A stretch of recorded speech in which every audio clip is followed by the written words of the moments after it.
Hi, I'm Elliot Trotter, and welcome to Sky Magazine's warm-up presented by Spin Ultimate and USA Ultimate. We're here to cover the Division I college championships taking place in Boulder. We're going to be previewing the event, and I've got some excellent correspondents here. Brian Jones from No Look Scuba, also our coverage director, and Zach Smith, also from No Look Scuba, our open coverage correspondent. Guys, thanks for joining us today. Thank you, Elliot. Thanks for having us, Elliot. So we saw another exciting season of College Ultimate this year. Upsets as usual, and certainly some surprises in a lot of the regional finishes. What were some of your highlights from covering the season? I know you guys, thanks to some help from Spin Ultimate, one of our sponsors, traveled to a lot of events in the 2012 College Tour. What were some of the highlights from the tour? And then let's talk a little bit about regionals and what were some of the highlights as well. Brian, why don't we start with you? I think the highlights of going through the tour was really going through the majors of Stanford, Centex, and Easterns. Had a blast covering all of those games there. The competition was so high at Stanford with Pittsburgh and Oregon going out in the finals, and Oregon beating Minnesota in the finals of Centex. My surprise from the entire season, though, has to be Central Florida. This was a team that we wrote about that I thought I was going to make the bold prediction early in the season that they were going to come into regionals highly touted with a high seed and they were going to miss nationals. And the improvement we saw throughout that squad, coming from warm-up all the way to Easterns, they looked like a completely different team. And they looked for real. And I was one of the doubters the entire time throughout the season. And if that's the main surprise from the entire regular season, I've got to pick Central Florida. Yeah, and a heavy amount of that growth is owed to Coach Roca, who ended up being a Sky All-American Coach of the Year. He really transformed that team, as I believe your article pointed out in Sky Magazine, just discussing how that team came from 2008 not being much of a contender, a team that would have a few really good games here and there, but they weren't really on the scene, and they've completely transformed, and even from the beginning of the season, as you just said. Mm-hmm. Absolutely, and a lot of credit has to be given to Roca because the move from taking Mishka Freistadter, 6'8" receiver, putting him from offense to defense, really transformed that team. It forced them to be a team that worked together well on offense and be more consistent and use their players. John Best was given a lot of responsibility as the main handler. Alex Bullock stepped up. Quint Wharton played incredibly well for them. That allowed Freistadter to go on the defensive line with Mike Hickson and choose his matchup. And when there was a turnover, Hickson now is able to, with a 6'5" frame, throw a huck test to about any mark. And with Freistadter, unless you have one of the elite players guarding him, and he can choose his matchup, he's going to go deep on you all day, and that's proved paid dividends for Central Florida. Mm-hmm. And Central Florida beat Florida in the final of their regionals, and then Florida got knocked down, who then got taken out by Georgia Tech in the game to go. And Georgia Tech's certainly another story. Isn't that so, Brian? Yeah, and Georgia Tech was one of those teams that was built really on Nick Lance, who's definitely at least one of the top 5 players in the nation, and I consider him to be the front runner for the Callahan this year. Him and Jay Clark really played incredibly well in that game to go. Jay Clark having some ridiculous bids to keep possession alive. And it's not that Georgia Tech doesn't have playmakers around him, it's just they don't have as much as some of the other national teams, and Lance and Clark really have to take a lot of risks, and were successful in doing that on offense to create plays and to get scores. And at one point, it was consecutive scoobers in the game to go. Lance going all the way up on his left toe to get the scoober over the top to Jay Clark, who then scoobered once again to somebody wide open in the end zone. And it was just plays like that that got Georgia Tech now to Boulder, where they're going to have an interesting shot with the format and only 2 games a day with Nick Lance and Jay Clark being able to play 95% of the points. Yeah. All right, let's shift over to Zach Smith. Zach, you've been, covering tournaments along with Brian, going to a lot of these big majors events. What were some of your season highlights? Well, definitely the month of March, where we basically attended tournaments 3 out of the 4 weekends. Brian, you might have attended 4 out of 4, but with the majors, Stanford, then Centex and Easterns occurring on back-to-back weekends. That was a really fun experience, and just going to those various places and getting the hospitality of the respective hosts But I think my highlight of the season was probably going to warm up, and it was kind of like you know, it was a cool experience. The three of us went out there. We had a lot of video footage, and we got a lot of good publicity from that tournament. And we also got a great look at all these contenders, and I mean all these teams there: Georgia Tech, Wisconsin, Carleton, Central Florida. All these teams now qualified for nationals. We basically watched these teams all season long, and the greatest thing for me going back to Central Florida was being able to see that transformation. If we weren't at warm up, you wouldn't see how much that team really depended on Misha on offense. And talking to Roca, they kind of used some of our input. They kind of used some of our stuff in the fact that they realized we were saying, wow, they really depend on Misha so much, or wow, they really don't like to use the break side that much. And seeing them at Easterns, Misha wasn't there for day one of Easterns. He was overseas playing basketball. You could see that they were a completely different team. Their offensive line was using the full width of the field, and they were running through teams. And Brian, you guys are both saying that you guys were kind of worried that these guys weren't going to be able to go the distance. But I was definitely from day one when I was watching Classic City Classic footage of these guys, and I was like, wow, these guys, if they have a good warm up, yeah, but I don't think they'll be able to to do well at regionals or make nationals. And gladly proven wrong in that instance. Yeah, I think all of us, or at least Brian and I, weren't 100% sure that they were going to be the late season team that they were showing signs of early on. But they were able to turn that around and really hone their focus, really use all their players on their team, not just those two key players, which they certainly still rely on, but they really make it a team game. And we're excited to see what they're going to be able to do at the big show. So let's look a little bit at regionals and some of the upsets, some of the surprises from those events. What was some of the results that surprised you from this past regionals? Well, to me, the biggest surprise was definitely not just Iowa not making nationals, but any with 5 bids to the North Central, any of those 5 powerhouse teams not qualifying for Boulder. Iowa being the top ranked team by the USAU rankings going into regionals, and I didn't really think that they would be able to take the region, but I certainly thought they had a legitimate shot at second or third. They were top 15 on the Sky Power rankings, I think, most of the year. Well, they were a very good team, and North Central Regionals is usually pretty windy. And one thing about Iowa, they were very excited to play in adverse weather conditions. And from what I understand, at least maybe day one of regionals was not as windy as it typically is in Minnesota. But the fact that Iowa did not qualify for nationals probably the biggest surprise out of anything. And getting that 5th bid to reach nationals, a team like Minnesota Duluth or Wisconsin Milwaukee feels the ability to qualify for nationals, and that's incredible. So yeah, another small surprise for me was not as big, obviously, but Illinois would look like the best team out of the Great Lakes heading into regionals, and they get knocked out in the backdoor game to go against Michigan State, and Michigan State after a few years finally getting to the show again. So that was pretty cool. Yeah, and I think most of us saw that video of Michigan State's incredible comeback. Illinois was up by a good margin, maybe 5 or 6 points, maybe more, and Michigan State just walked right back into the game, kept fighting and fighting, took it to Universe and won after Illinois had a couple chances with the disc in the red zone. Yeah, an incredible finish for sure. That looked like a great game. And it's really also exciting to hear about Minnesota Duluth, a team that's never been to the college championships, and they game planned regionals for that 5th seed. That 5th bid, they weren't really looking at trying to take down Carleton or Wisconsin. They were planning on taking that final seed all along and managed to pull it off, taking advantage of some tired teams and playing well.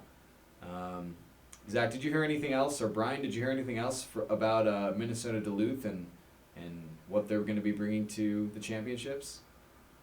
Well, I know that Jay Drescher is a huge component of that team, and that they've been trying to transform their squad into more competitiveness. And just to touch on how right things went for them during the tournament, They had a three-way tie in their pool where they ended up getting second, and as a result, advancing on to the quarterfinals, which was a huge, huge point for that tournament because they were able to advance farther and avoid another game in the lower brackets.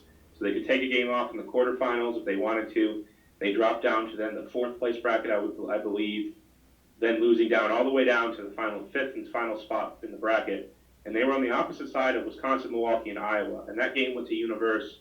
They got a tired team there in Wisconsin, Milwaukee, and was able to move on forward. And even their captains and leadership wasn't sure that they were going to be able to do this. But the cards just fell in their favor right that day. But another team to really talk about in the same vein is UC Davis, a team that was on no one's radar, and for good reason. They only played the Stanford Open, and that was their last tournament of the season before the series. And it's not like they had incredible, impressive results at conference play going into regionals. They were where we expected them to be.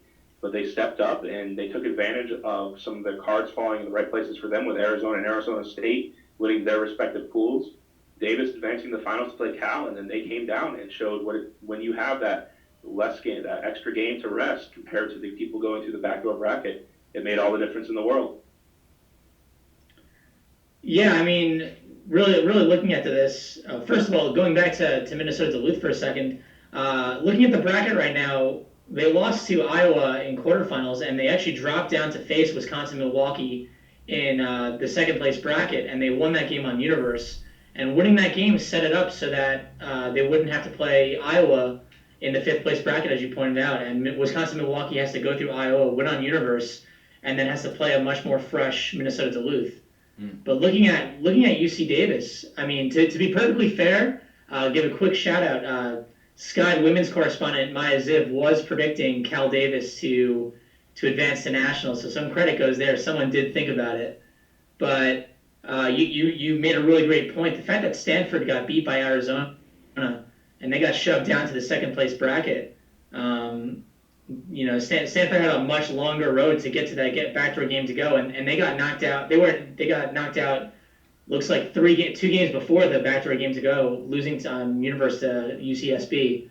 So cards definitely fell in the right place for Davis, as you pointed out. Yeah, I mean, with Stanford going out, with Iowa going out, with a lot of these teams getting shuffled around, teams we didn't expect making it to the show, it just goes to say that as much as we cover it and as much as we predict, teams are capable of stepping it up for regionals when titles are on the line, when advancing is on the line.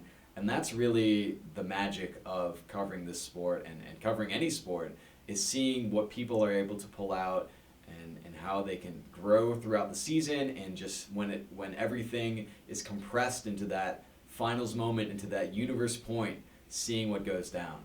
So with that, let's take a look at the pools for the college championships and start to make some predictions here.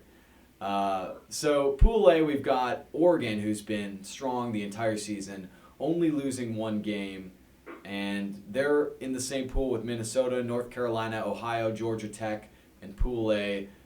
Brian, what do you think is going to go down in that pool? Well, I'm really excited to see what Georgia Tech is going to be able to do because, as I said earlier, this format perfectly fits into their hands with Nick Lance and Jay Clark being able to play 95% of the points and to be fresh. And for them coming in, they're going to have a great shot versus North Carolina, and to really come up and even possibly get the second seed in this pool. I know they played Minnesota at Centex, and Minnesota pretty much had a handle on that game. Georgia Tech has made some strategic adjustments coming through, putting some more of their experienced players in offense and dealing with a little bit of a creative junkie zone here and there that has allowed them to get up early on opponents and really to maximize the efficiency so that Lance and Jay Clark don't have to play too many points. But again, with this format, I'm looking to see what Georgia Tech can do. So you I think it's a really, looking at their schedule, so Georgia Tech has to play, as you pointed out, they have to play UNC first, and then they play Oregon, and then the first thing the next day they play Minnesota, and then eventually they play Ohio.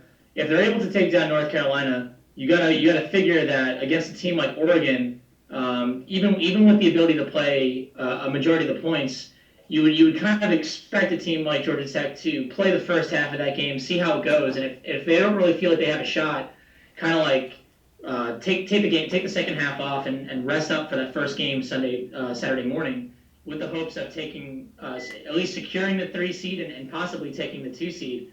The only thing that worries me about Georgia Tech is the conditions at Boulder are very, very interesting. You see teams that rely on the long ball. You see teams that rely on over-the-top throws.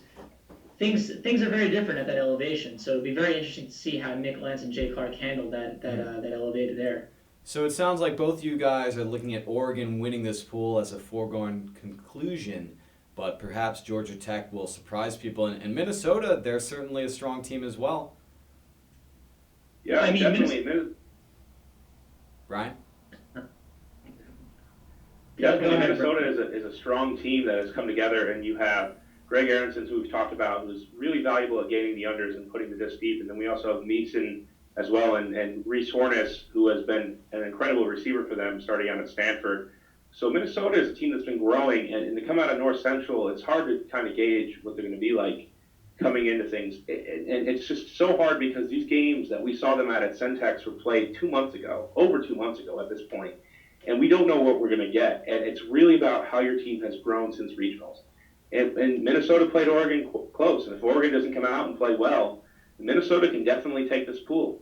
If you're looking at the other teams, North Carolina, right now they suffered what seemed like it would be a major blow in conferences with Thomas Sayre McCord going down.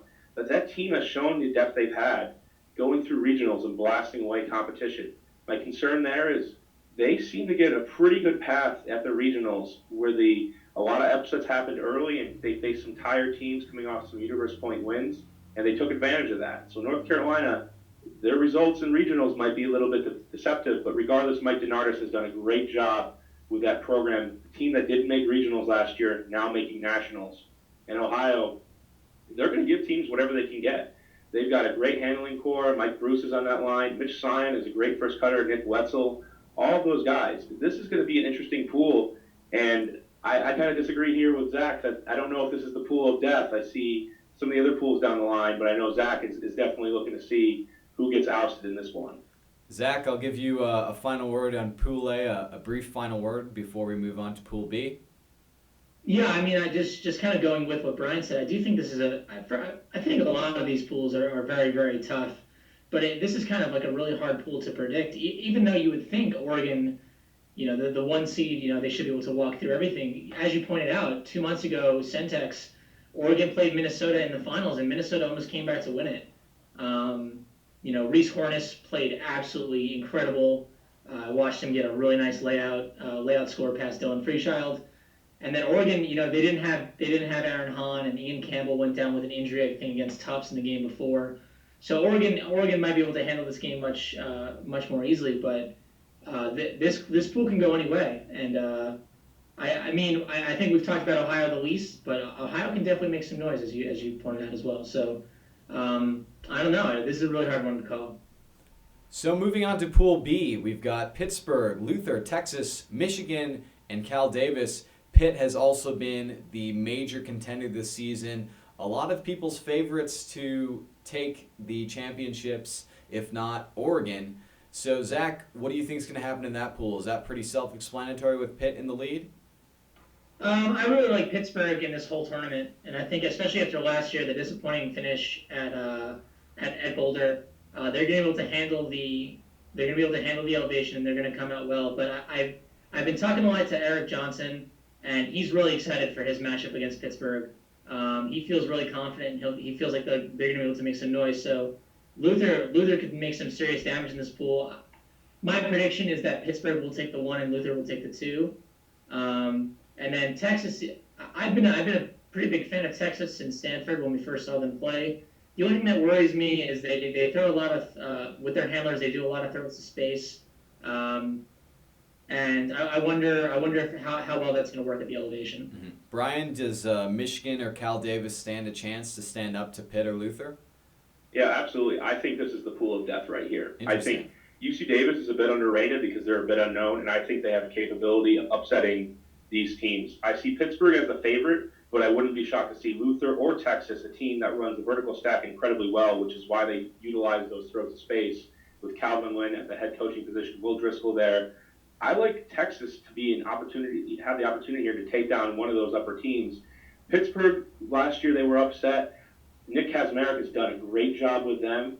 But this is the one pool where I see Pittsburgh as a favorite, and after that, honestly, the top four could finish in a lot of different orders. Michigan is a team that historically has had the experience with Jeff Pape and Spencer Jolly there to go up and rise up, and they made quarterfinals with Wilmette, and then the next year after that, when they return to nationals, I'm really excited to see how this pool turns out. Great. Moving on to Pool C, we've got Carleton College, last year's champions, Tufts, Colorado, Washington, and Cornell. Brian, is Cut going to take this one away, or does Tufts, Colorado, or one of the others have something to say about it? I'm really looking at this pool at one game because I want to see how Carleton handles Tufts. If Carleton manhandles Tufts, a team that I've been kind of high on the entire year long, I expect Carleton to have a really good shot at once again being national champions. Tufts, I think people here are assuming that this is Carleton's pool, and I really think Tufts has a great opportunity if they execute with Sam Chaos apparently coming back from injury. We didn't get to see him at Centex because of a foot injury. He played great at regionals, and that's why he got the Callahan nomination. Jack Hatchett is an incredible defender. Adrian Banerjee is a great in-cutter that can put it deep, and Alex Cooper has the inside breaks to really help that vertical stack offense run. Zach, what do you think? Is Carleton going to take this pool? Can Washington or Cornell take anything away from them? I really think the top three teams are going to stay the top three teams. I think Colorado, the interesting point about Colorado is basically the same as a team like Georgia Tech. You have a guy like Jimmy Mickle, who that team really relied on at the Stanford invite, especially with the ability to make a substitution during the timeout. But towards the end of Centex, they looked more like a team that didn't rely on Jimmy as much as they did. But guys like James Mitchell came out and made plays for them. So Colorado has the chance to move up, I think. But it's going to be very tough. It's going to be very hard. Tufts. I definitely agreed that they've been. I've definitely been high on them this season also. But really, I was actually the other day I was thinking about this and I looked at their results, and realistically, they haven't really taken down that really big opponent that justifies them as being one of the top teams.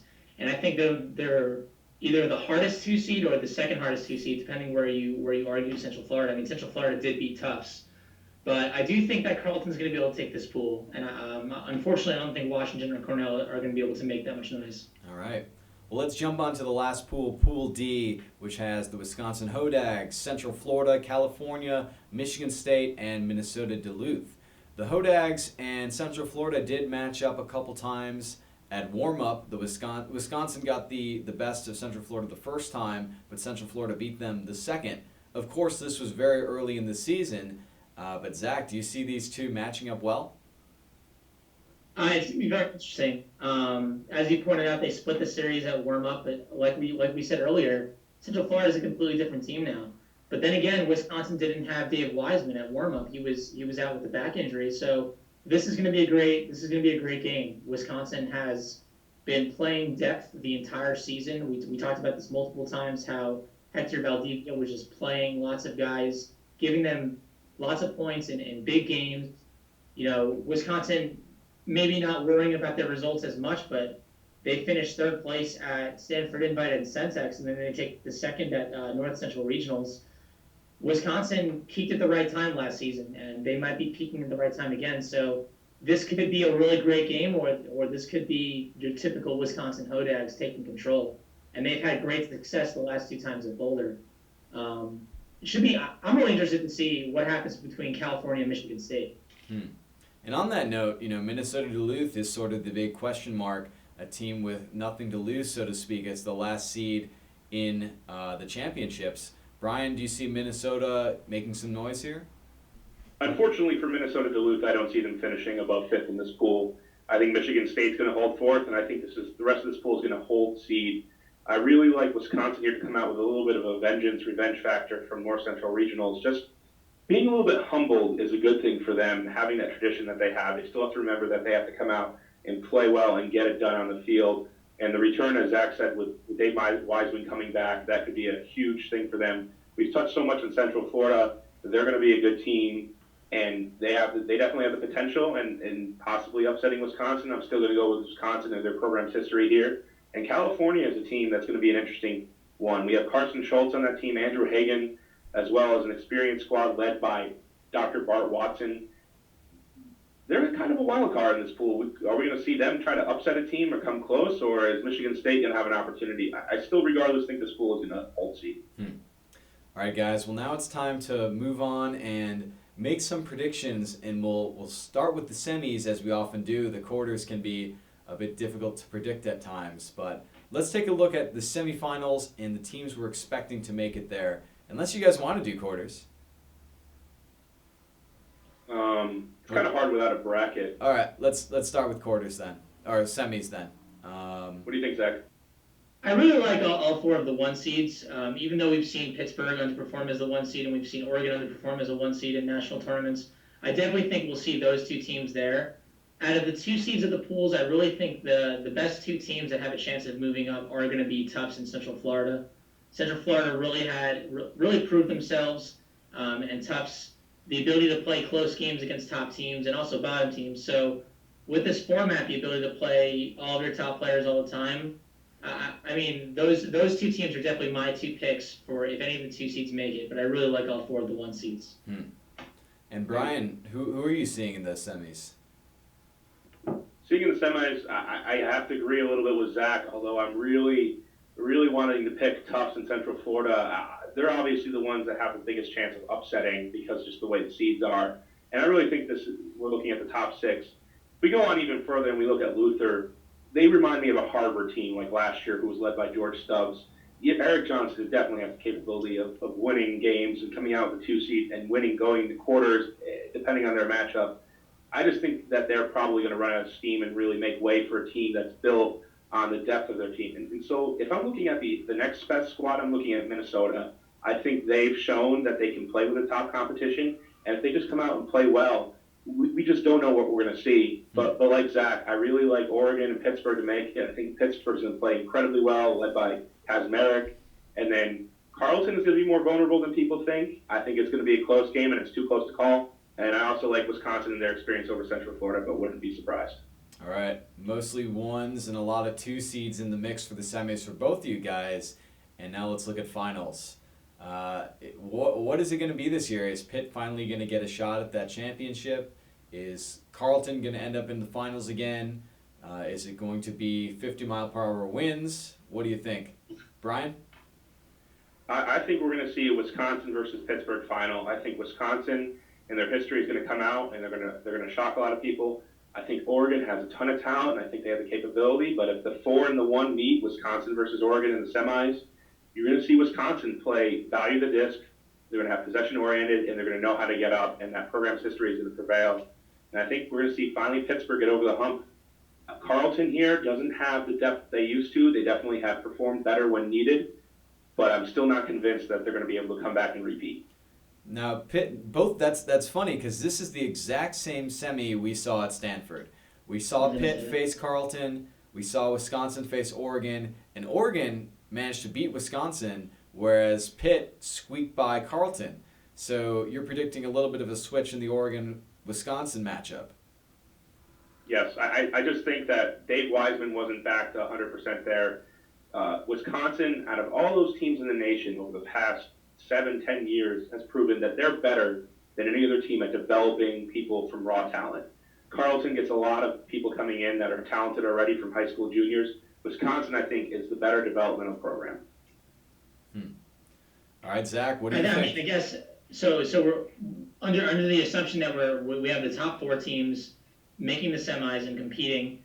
I was thinking the exact same thing, Elliot.